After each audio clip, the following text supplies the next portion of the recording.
How you doing? Good, how are you? How you doing? Oh, he's videotaping. I thought he was taking still photos. Is it running good? Well, looks good. Well, these trees here are running pretty well, yeah. Beautiful. Yeah.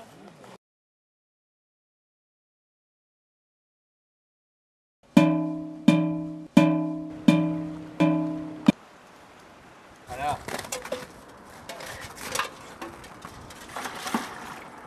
Maple sugaring is one of those timeless rituals that assures us all is right in the world. Late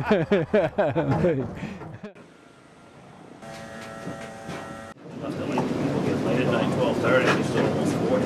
Yeah, what's it there? All right, we'll see you later. Yeah. Good luck. Yeah, all right, same to you. Okay. But all is not right in this corner of Maine. Winter just isn't freezing things up like it used to. It appears, certainly, that the main reason why we're seeing Lyme disease in such large numbers is because of the very mild winter.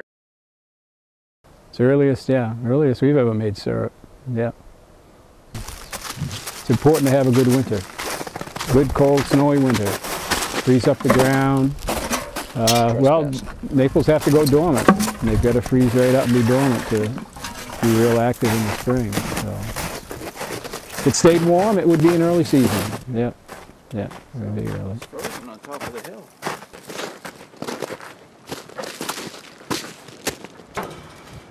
Challenging wind.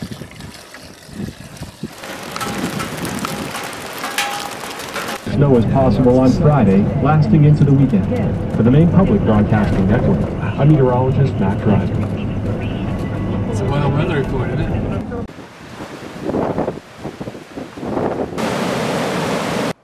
We've had several rainstorms this winter. One was, I think, close to 8 inches, and then last weekend we had one with 6 or 7 inches. Well, I got the call to come home and start maple sugaring, but the season might be over. You think? I don't know. Pretty wild. I haven't seen this little snow around here for early March in a long time. But.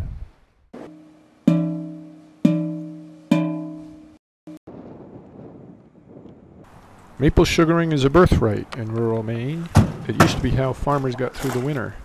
Today, at Twin Maples Farm, it's a good way to get some exercise and pay attention to what's going on in your own backyard.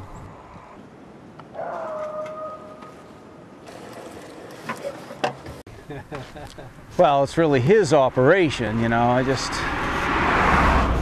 just come along for the crumpets. But I mean, we started, back in high school when we were kids, and tapping a few trees to my parents' land in Springvale. We used to boil it on a little wood stove down in the basement in an open pan.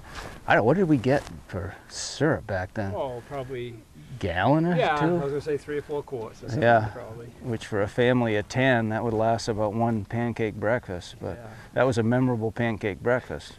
It's great exercise. We just like being in the woods. You know, it's a good thing. Plenty of people want to do this, you know, because it's good for your mind. So.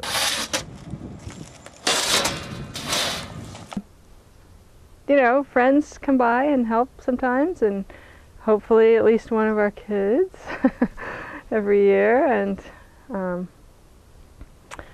so, you know, it's just kind of really casual.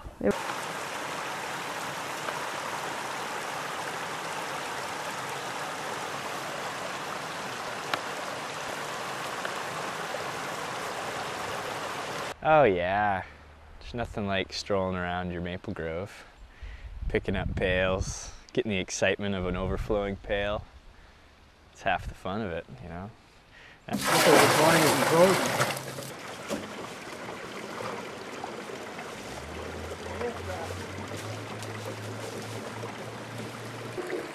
Just helping out the old cooter right there, you know.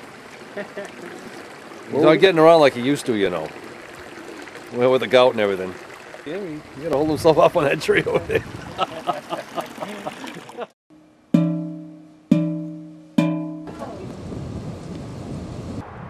I would say overall they're not as healthy as they were 45 years ago.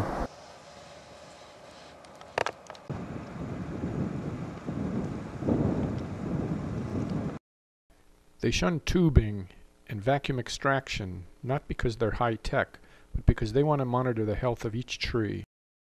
This was a very good tree. Yeah, it was a very good tree. Started to look kind of stressed out, so we stopped tapping it. Some of it may be old age, and some of it may be due to acid rain. It's a little hard to tell. It's an old tree, but limbs you can see out in here, a lot of the limbs are not looking particularly healthy. A lot of dieback on the limbs out in here and things. Oh, we're pretty general. The most we ever put on a tree is 2 pails. More out of just trying to keep it,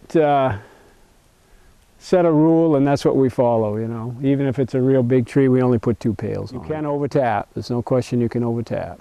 Sure. You're going to get more sap, but then the tree isn't going to be so healthy and isn't going to live as long. So you got to be careful. It's just been warm nights, just crazy weather. It's just insane, really. I don't think we've really seen one quite like this. Usually we get some cold, we get some, you know, some snow, but it's just been constantly warm. And this year looks like it's going to be another non-stellar year. So obviously there's concern, is there a weather shift, is damage to the trees? I mean, you know, it all kind of ties in.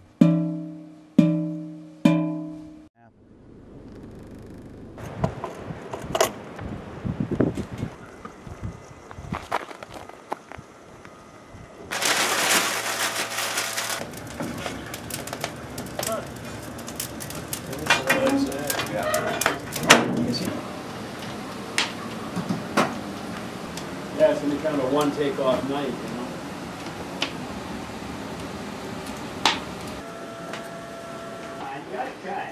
This was a pretty good year right here. See this, 106. We started on the 7th. We ended on the 19th. That's a pretty good year. That's a. We got to 59.5 this year. Will added it up last night. 59.5. 59.5. So that is the worst year. We've made just enough this year to have for friends and family, but probably not to sell a whole lot of it. I don't know if the winters continue to be so mild, it might not be possible to keep the operation up. I mean, I think Dad will do it as long as he can, but it'll just be harder to. It's weird to think that it won't continue to be the same as when I was little, because I still imagine it, even though I'm out in Oregon. I still imagine Maine the same as when I was little. So I don't know, there's everything I've ever read is that within 50 years here we won't be able to make maple syrup. So I think there's too many coal-fired power plants in the Midwest.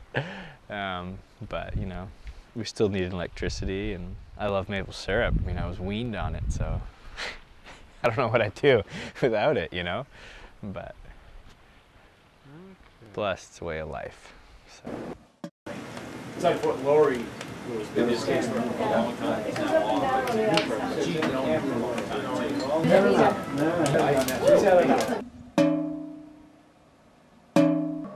I had the covers off all of them. It really helped.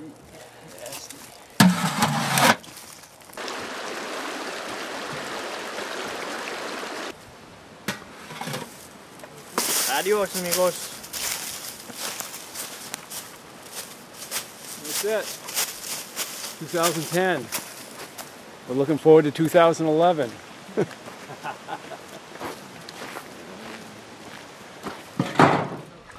Well, usually you don't have to worry about the bottom, you know. Run away!